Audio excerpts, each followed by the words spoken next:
Doug Benefield began each day by sending a Bible verse to the most important women in his life, his daughter Eva and his young wife Ashley.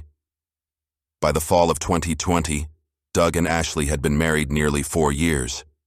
Along with their 3-year-old daughter and Ashley's mother Alicia, the couple planned to move from Florida to a town adjacent to Ashley's home state of Maryland. A few days before the scheduled move, the family was having lunch at home. They joked over text messages and packed boxes. Doug ran out for last-minute supplies. He seemed to be enjoying all the chaos and excitement that can come with moving. Ashley and her mother Alicia sorted things around the house, while Doug tidied up his adjacent apartment. A lifelong resident of South Carolina, Doug had rented the second home to be close to his wife and daughter while they lived with her mother. But once they landed in Maryland, they planned to be together. Doug was optimistic, believing this was the fresh start his family needed. On September 27th, with 22 days to go before the scheduled move, Doug sent his last text message. It was addressed to his wife. He was on his way in a rented truck to the house to load Ashley's belongings. Shortly after sending that message, Doug Benefield arrived at the house in Florida in the truck, but he was not going to make it to Maryland. Less than an hour and a half later, a neighbor called 911. Ashley Benefield had run to his door in hysterics, begging for help. She had one of her guns with her. She had just shot her husband, she said. It was self-defense. Ashley's screams could be heard in the background of the emergency call.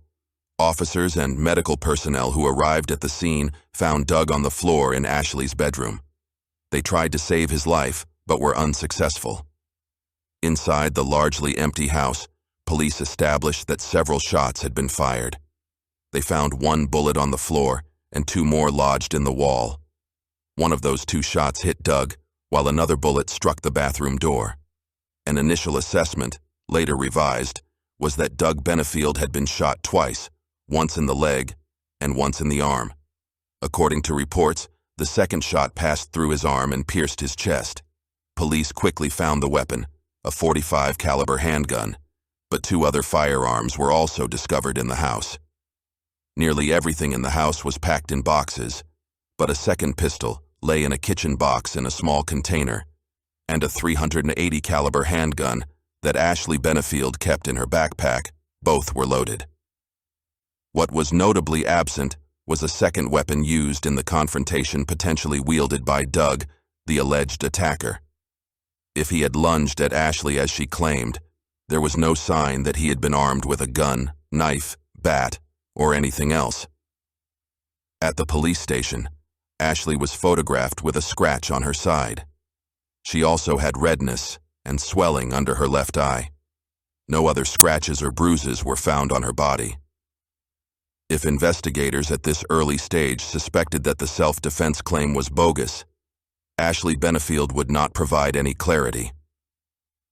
The 28-year-old arrived at the Manatee County Sheriff's Office flanked by her attorney, who had reportedly managed to arrive at the house within minutes of the emergency call.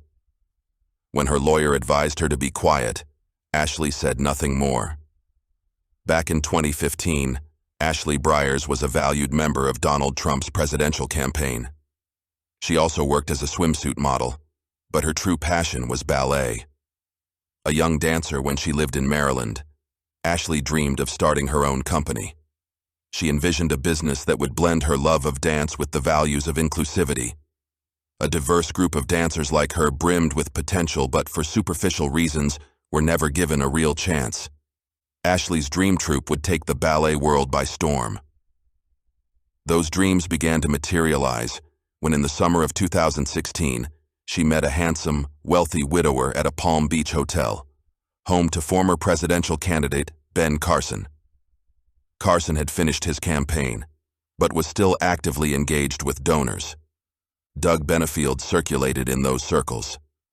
After their first encounter, the 54-year-old Doug was smitten. His cousin described him as blown away by the 24-year-old dancer. They reportedly bonded over their love for God. They couldn't stop talking. It was love at first sight. Their meeting that night sparked a whirlwind romance. Just 13 days later, they were married. Doug Benefield was a military veteran. He served as a pilot in the U.S. Air Force. In 2016, he worked in the defense industry, developing new technologies for a variety of applications. He also found success in his other business ventures, from restaurants to real estate. Doug quickly secured investments for the couple's new ambitious venture Ashley had dreamed about, the American National Ballet Company. Doug was also prepared to spend as much of his own money as needed to ensure the initiative succeeded. Meanwhile, from an 8-bedroom home in South Carolina, Doug moved his new wife in, along with his daughter Eva. From that point on, family life was tense. Soon after, a close friend of Eva's moved in, intensifying the strain on the household. Ashley's attempts to befriend the two girls were unsuccessful. Her efforts to bond were overwhelmed by what seemed to be the ballerina's non-stop desire to always be the center of Doug's attention. Her behavior did not sit well with Eva, who was going through a difficult time in her life.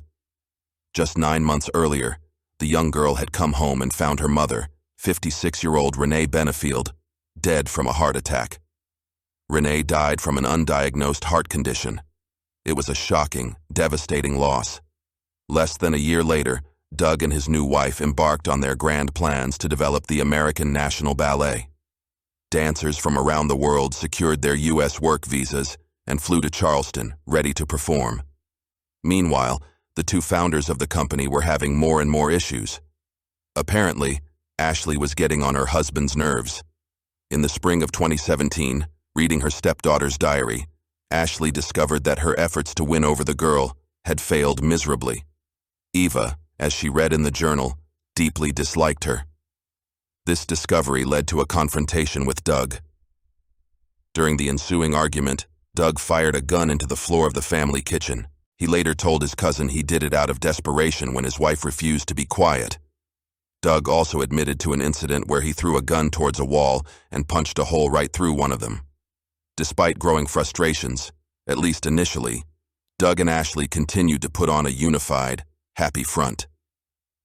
Just days after Doug discharged the gun, the couple hosted a lavish wedding reception at a downtown hotel. Looking at the smiling couple that evening, no one in attendance suspected the deep-rooted tensions. In August the following year, Doug and Ashley learned they were going to be parents, but that same month, she packed up and left South Carolina. On August 1st, Ashley told Doug she was suffering severe episodes of nausea due to the pregnancy and thought it would be wise to stay with her mother in Florida for a while. However, a few weeks later, Ashley returned to their home in Charleston in secret. She gathered many of her remaining belongings and left her husband a note. She wrote that she feared for her life. She feared for her unborn child. She was leaving him, and she asked him not to contact her. With the founder abandoning the troupe who understood the industry, the American National Ballet essentially collapsed. Doug handed the business to a new management team, which promptly decided to fire half the dancers. From Florida, Ashley wrote that she was devastated, but did not return to South Carolina. Instead, she began filing a series of complaints against her husband with Florida law enforcement. During this period, the expectant mother publicly, or at least told others, that Doug was poisoning her and her future baby. The nausea she was experiencing was, in her words, too strong even for pregnancy. Doug must have been putting something in her tea. She went to the Manatee County Sheriff's Office and reported the poisoning. She brought with her the tea set that had been sent to her by her husband as a wedding anniversary gift and demanded it be tested for toxins. Ashley even made the claim that Renee Benefield didn't actually die of natural causes. She suggested that Doug had poisoned his previous wife as well. Renee's autopsy revealed heart disease and showed that at the time of her death, 75% of her arteries were blocked. There was no sign of poisoning. Then, as the birth approached, she was scheduled for a C-section and secretly delivered a daughter. Doug Benefield was not informed of the child's birth. Ashley did not list his name as the father on the birth certificate. 6 months later, in 2018, the two began a battle over visitation with the daughter. At a hearing in family court, Ashley testified that Doug Benefield was violent, that he was a serial killer who poisoned people. Ashley went on to describe incidents that made her fear her husband, such as the gun confrontation in the kitchen and an episode of erratic driving when he became enraged with her. To these allegations was added the claim that Doug had placed a tracker on her vehicle and been spotted by a neighbor watching them through a window at night. Ashley never accused Doug of using physical force or violence against her, only that he frightened her. For the purpose of the court proceeding, this distinction was substantial. Ashley claimed that the levels of heavy metals found in her body and her daughter's were proof that Doug had been poisoning them both. Doug's attorney, Stephen Murphy, cast doubt on the credibility of the toxicology results. The Carlson Company lab found dangerous levels of aluminum, cobalt, zinc, tin, and barium in her system. They unequivocally told the judge at the hearing that the elevated levels of these heavy metals in her body were explained. They asserted that Ashley Benefield was subjected to deliberate, systematic poisoning. Countering this seemingly compelling evidence were medical records made throughout the pregnancy by Ashley's obstetrician-gynecologist and other specialists who concluded that she was in excellent health. In the final decision, issued by family court judge Diana Moreland, Ashley's claims against Doug were criticized. Judge Moreland found absolutely no evidence to support Ashley's allegation that she had been poisoned. She concluded that the Carlson Company testimony was thoroughly discredited by the expert on the other side. By order of the family court, Doug was granted time with his daughter. She was 6 months old when they met for the first time. When it came time to arrange the first visit, Ashley did something no one expected. She happily agreed to the plan. She suggested that maybe the two of them could spend time together as a family. Somehow the couple began a process of reconciliation. But was it genuine? In late 2020, Ashley Benefield was arrested and charged with second-degree murder in the killing of her husband. Florida authorities alleged that Ashley had motive to kill Doug to keep him out of their daughter's life. The real or imagined abuse Ashley claimed to have suffered prompted her to stage a reconciliation with him once in 2018 after the family court ruling, and then again in 2020 before she killed him. Ashley's first line of legal defense was a stand-your-ground hearing. Under Florida law, Ashley could be considered immune from prosecution if she used deadly force in self-defense, and it occurred in her home. The hearing took place in September 2023. Ashley had been out on bail, living near her mother and daughter in Florida. The former ballerina never made a formal statement to law enforcement about what allegedly transpired in her bedroom the night Doug died. Fragments of Ashley's version of events began to leak out as evidence was presented to the judge. Her lawyer argued that she tried to kick Doug out of the house, but he refused to leave. When she attempted to walk away, he grabbed her left wrist and blocked the door. After her arrest, word spread widely that Ashley Benefield's self-defense claim fell apart for one major reason: that Doug was shot in the back. It appeared he was retreating, not attacking. However, when medical examiner Dr. Russell Vega took the stand to explain Doug's injuries, that narrative proved to be at least partially inaccurate. 4 shots were fired. The fatal shot struck Doug in the chest. However, he was also shot in the back of his leg. A 3rd bullet likely grazed his arm. A 4th bullet missed. The order of the shots could not be determined from a medical standpoint. State authorities hypothesized that the location of the fatal shot in Doug's chest could be explained by him turning to flee from the loaded weapon.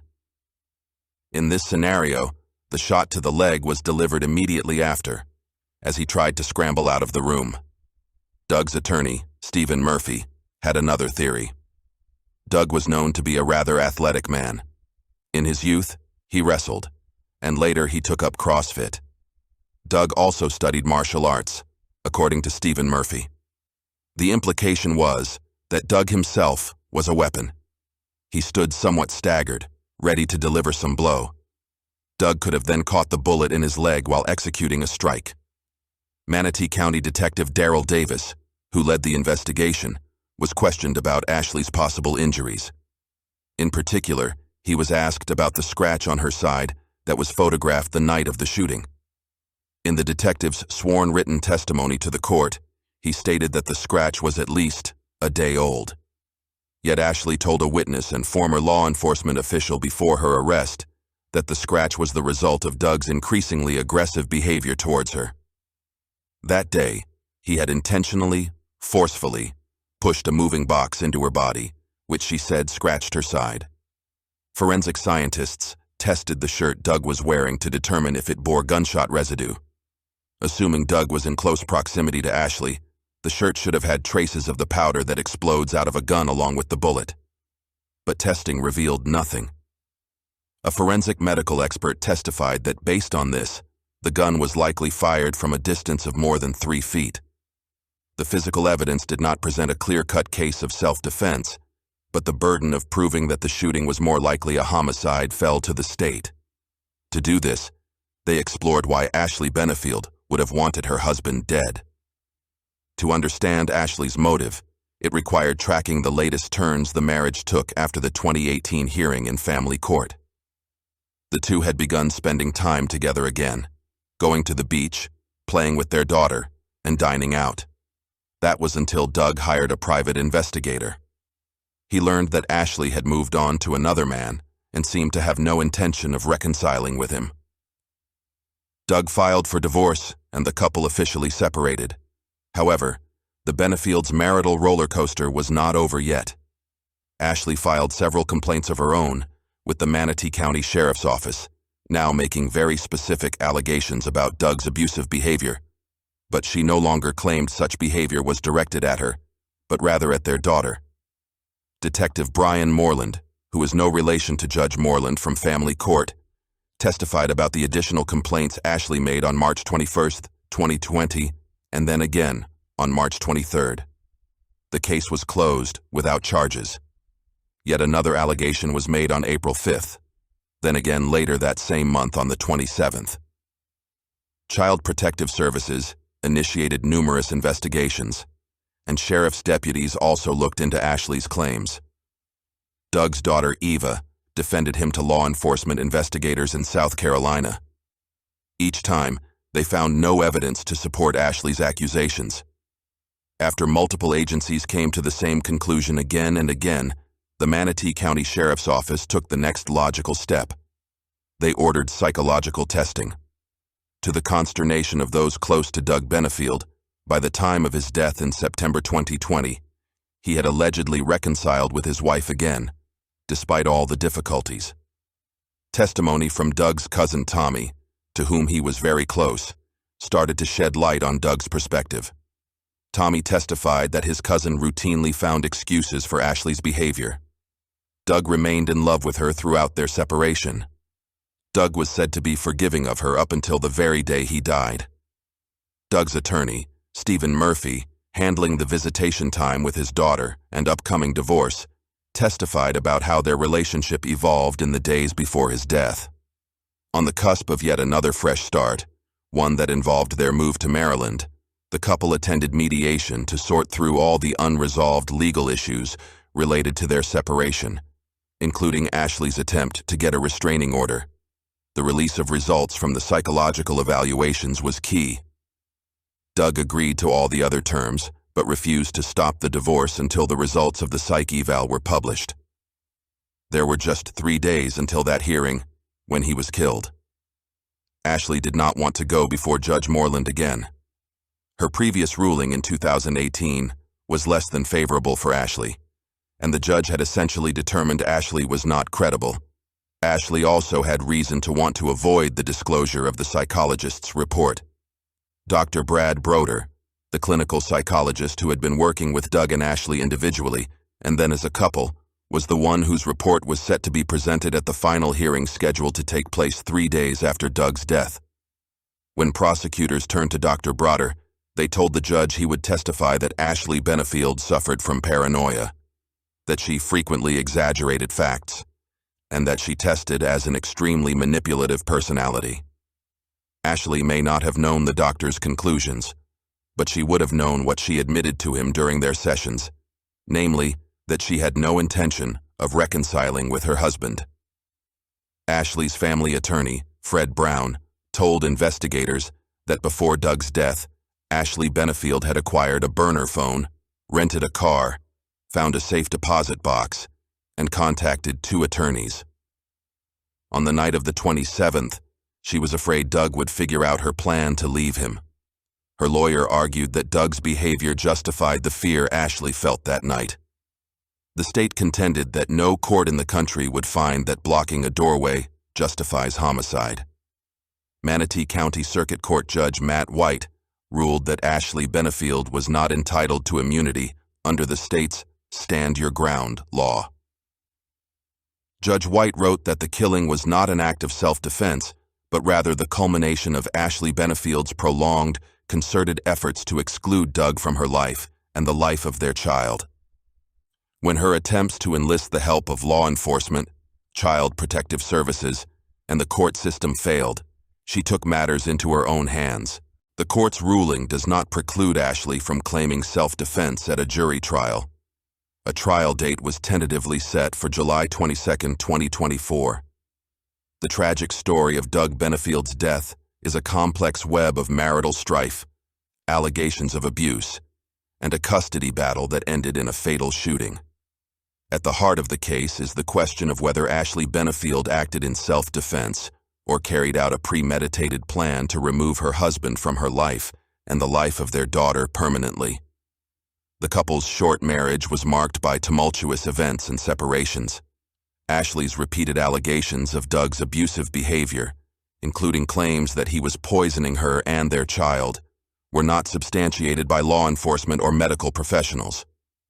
The family court judge found her allegations not credible, yet in the end, it was Ashley who wielded the gun that ended Doug's life.